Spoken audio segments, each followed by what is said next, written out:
What's up, everybody? Welcome back to the channel. We're in the truck. This is the first time I've actually drove it since the videos y'all seen of putting the Archive Garage hammer hangers on, and then the video after that was putting the shock relocation. This video is after I got done. Me and my dad got done putting the bed and everything else back on last night. I got home at like 10 o'clock, and then I got up this morning at 8 and went to the shop, parked my little truck, got this one, loaded up some firewood, and then headed towards Dalton, Georgia. We're going to somewhere over there. Jack and some other people. I know a couple of them, but I don't know the other ones that we're going to meet up with. They've got some kind of little trip ride, I don't really know, that they're wanting to do, and then we're going to camp over there somewhere for tonight, and then ride over to Chattanooga tomorrow. Today's Saturday. So I thought this would be a good little trip to, it's like 100 miles, 110 miles from my shop, or where I work at the shop, to where we're meeting at, and then it's past that. So I thought this would be a good little trip to make sure everything's good. It's on the truck. My new shocks did not come in. They were supposed to. Apparently they're stuck in Illinois, according to UPS tracking. So I'm having to run my old shocks, which are actually about 6 inches too short now compared to where the rear end drops. There's the full droop of the rear end now. The rear diff shorter than my new shocks, so it's not like I'm not gonna do any hardcore off-roading this weekend anyway, so I had to reuse them until my new ones come in, which that'll be a whole nother video. I'll show you them when they get here.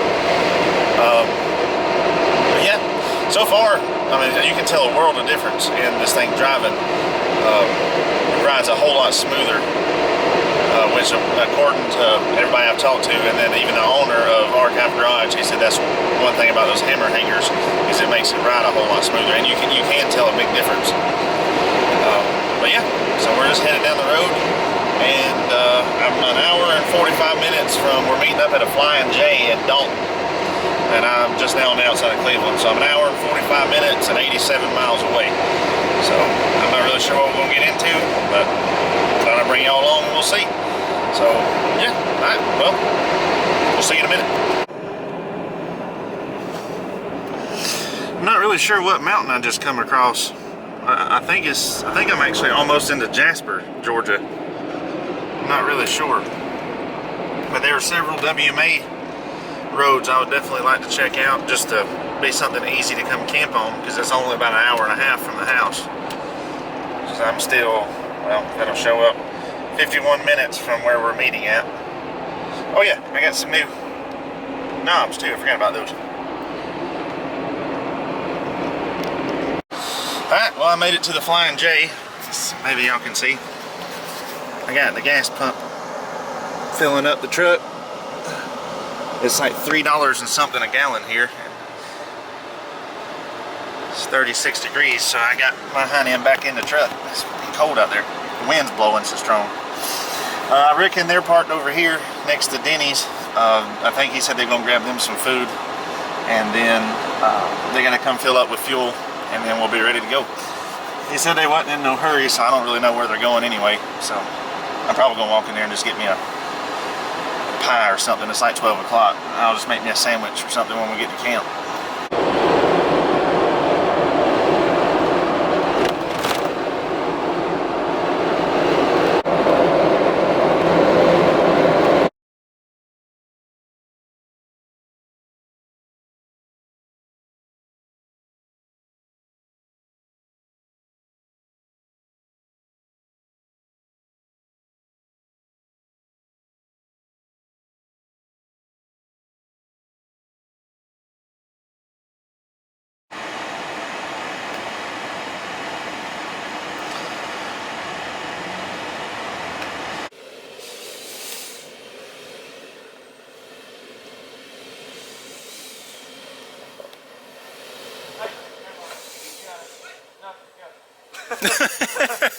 What?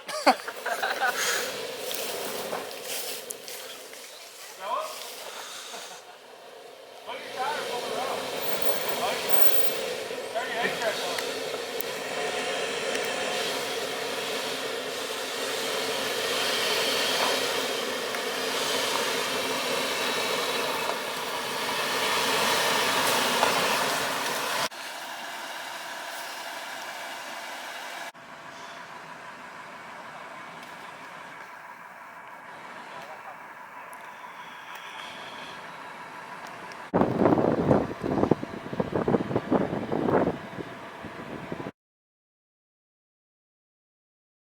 Okay, well, we're off that dirt road now, or forestry road, whatever. It wasn't rough or anything, but it was extremely bumpy. It had a bunch of those rocks about that big around. And apparently, so far, I like the setup of the shocks and stuff. But these shocks definitely aren't good enough for what that kit requires. So can't wait for my shocks to come in. But also too, since I took my deck system out of the back of the truck, so I don't have it anymore. And I don't have anything for this trip. Like, I don't have dishes, I don't have my water tank, I don't have none of that stuff in here. So the rear end of this truck is extremely light compared to usually how it feels and drives. Like coming down a hill, well, I go a little bit of mud, and the rear end of the truck was actually sliding sideways, which it usually doesn't do that. But I also had, you know, an extra 400 or 500 pounds back there that I don't have right now. I've got the rear winch off of it, the rear mounting bracket for the winch, all that stuff is off. So that'll change. That's why it's not driving the way it used to, as far as taking the bumps and everything. Because the rear leaf springs I have are the All Pro Expos, or Expedition, whatever they're called. But they're like 400 or 450 pounds over stock. So that means you can have up to that much weight, and then they compress down to the stock height and also the stock, you know, feel, the give. Well, right now I don't have any of that, so you can definitely tell it riding a lot stiffer in the rear, which is a mixture of those shocks now and the weight being out of the truck. So definitely can't wait for my shocks to get here. And once I get my water tank and, you know, my other stuff, like, I don't even have an axe. I didn't bring an axe, shovel. I don't have dishes. The only thing I brought was my propane tank that's sitting right there on the floorboard, the hose for it, and my chair. And that's the only thing I brought. Other than, you know, of course, my refrigerator, and there's my sleeping bag that I didn't even put up from last time. But in other words, I don't have any of my normal stuff that's in the truck. So once we get that in there, I get my shocks, and I can tune them, we should be pretty good. So now we're headed to I reckon the camp spot, which is somewhere.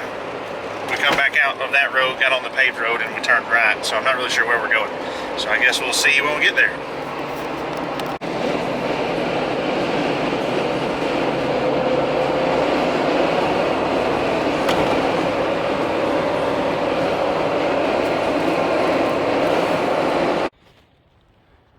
Alright, well, I'm set up.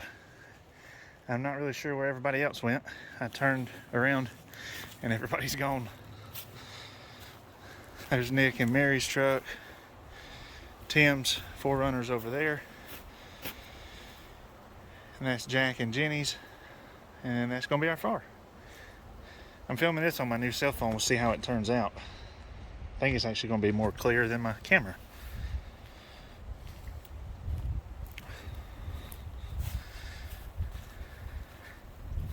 Got my truck leveled up. I think all of them are going to sleep in their own 4Runners. I've already got my tent set up. We've already got the heater in there. As you can see, all I got is wood. I ain't got nothing back here now in my chair. And I made a mess. I hit a mud hole too hard. See, I ain't got wires hooked up. I still got to do all that stuff.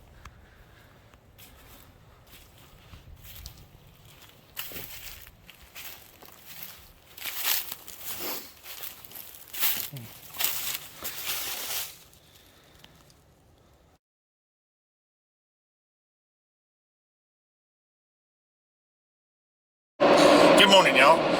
We've just now left camp, like maybe 5 minutes ago. As you can see, Jack and Tim and Jack's wife are in front of me. Nick and his wife went ahead and left this morning. They had to get back to, I guess, where they're from or whatever. So we're going somewhere now. I'm not really sure. I think we're headed over to Chattanooga to find something to eat, or I'm not really sure what we're doing. So we're just following them and bringing y'all along, I guess.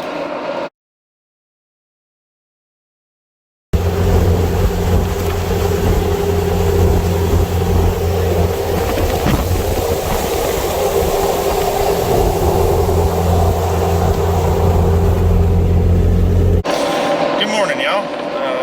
We finally left the Cracker Barrel. We had to sit there for like 40 minutes before we got a table.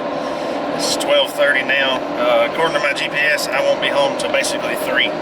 So I went ahead and I got off the interstate. Jack and them kept on going down, and it's got me back on 136 headed home. So yeah, it's pretty fun. I mean, it's just an overnight trip, but it's still setting to the house. So I appreciate y'all watching, and like always, until next time, y'all have a good one.